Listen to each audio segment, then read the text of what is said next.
Kembali lagi di Hot Room. Sebelum kita mengakhiri obrolan kita, kita akan meminta kepada setiap narasumber untuk memberikan closing statement antara 1 sampai 1,5 menit. Yang pertama kepada Bapak TB Hasanuddin. Sebutkan apa maumu, kesimpulanmu. Terima kasih.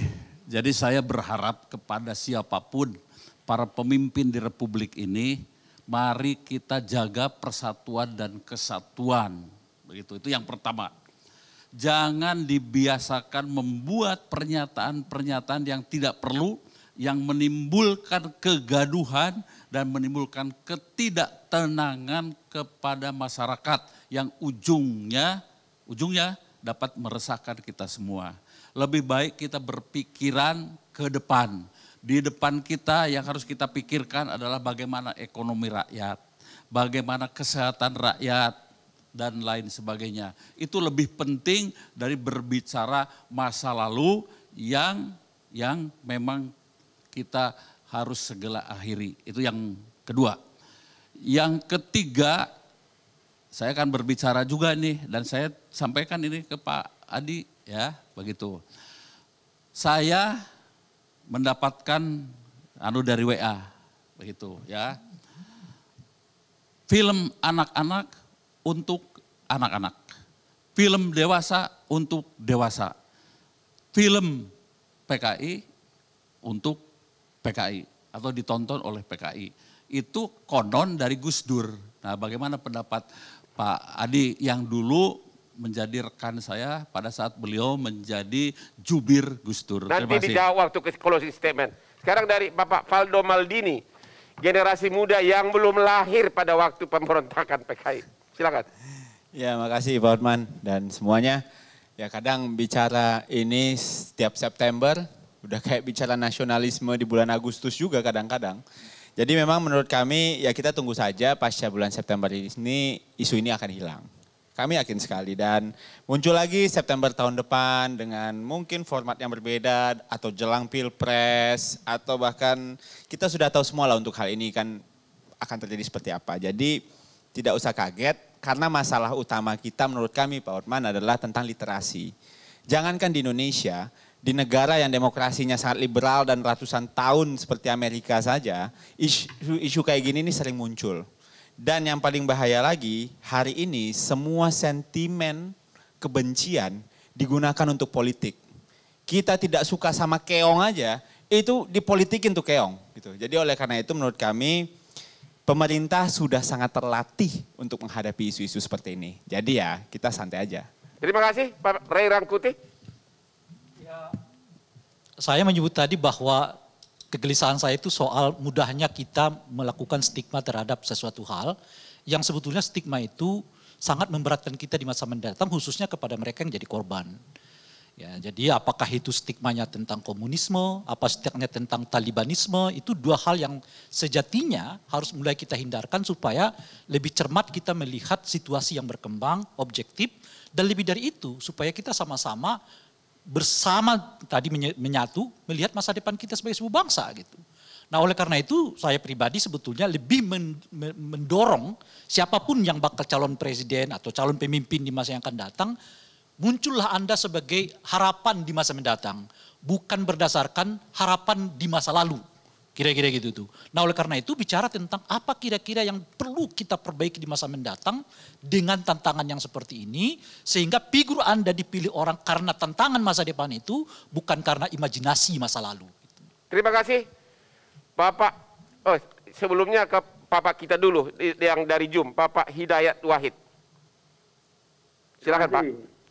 Terima kasih. Kesimpulan. Jadi pertama saya ingin ingatkan kembali bahwa kita itu berada di Indonesia dan Indonesia adalah negara dengan dasar ideologinya Pancasila, Undang-Undang Dasar Negara Republik tahun 45, NKRI dan Bhinneka Tunggal Ika.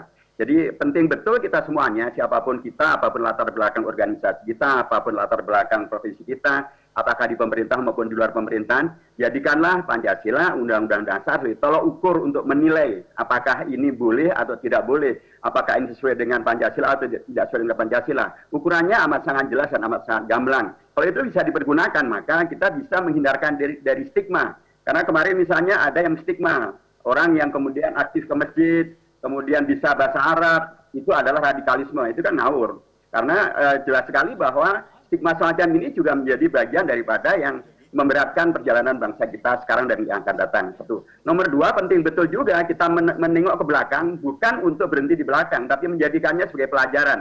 Pelajaran daripada bapak bangsa dan ibu bangsa, bagaimana mereka di anggota Panitia 9 misalnya, atau anggota PPKI misalnya.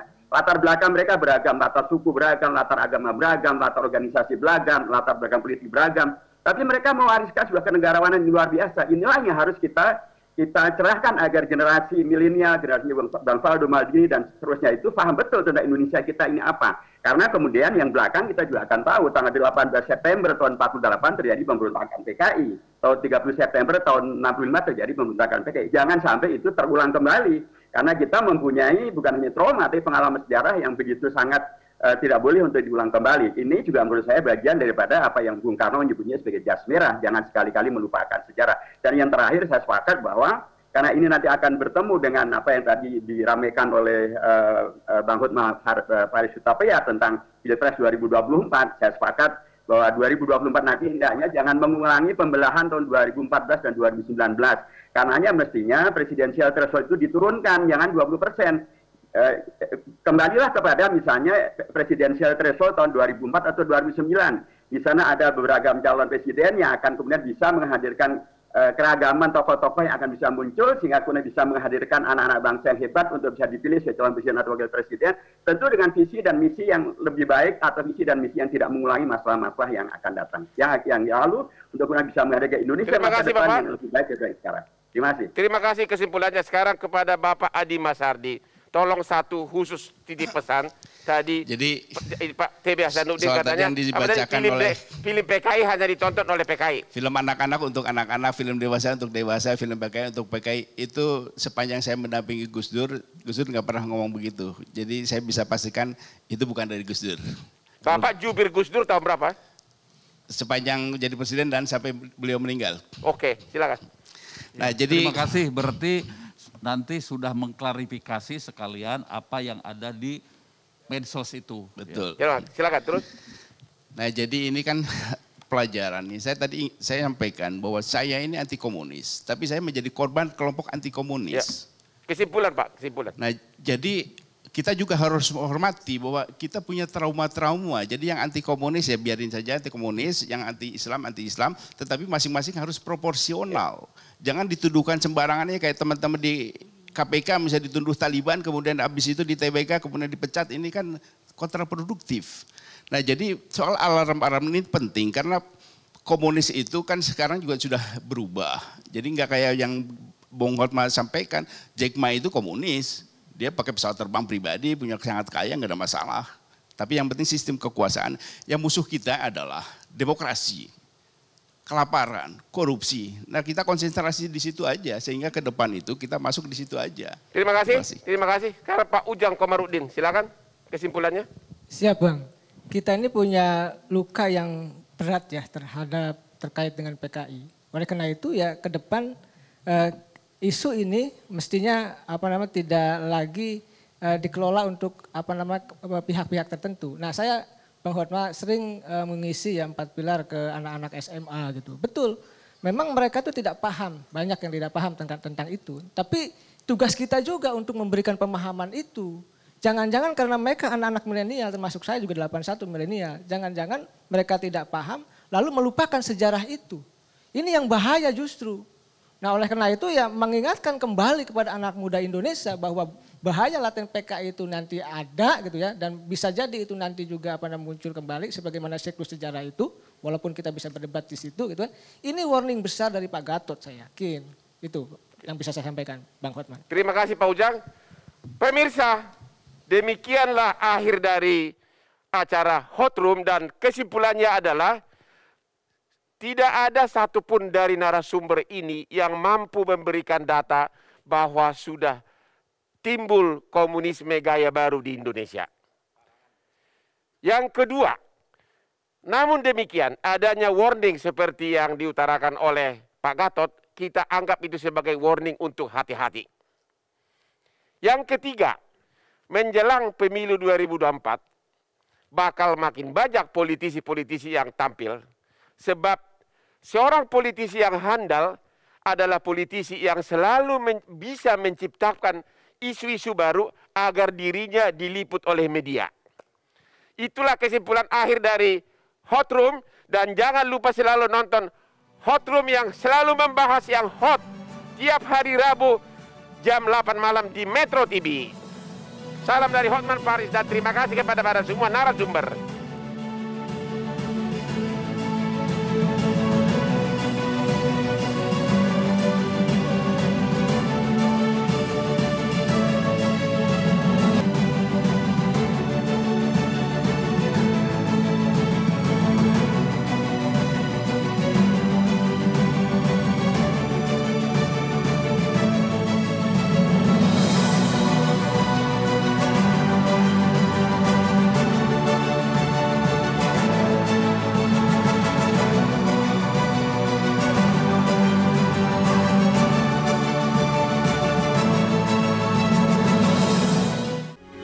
Metro TV.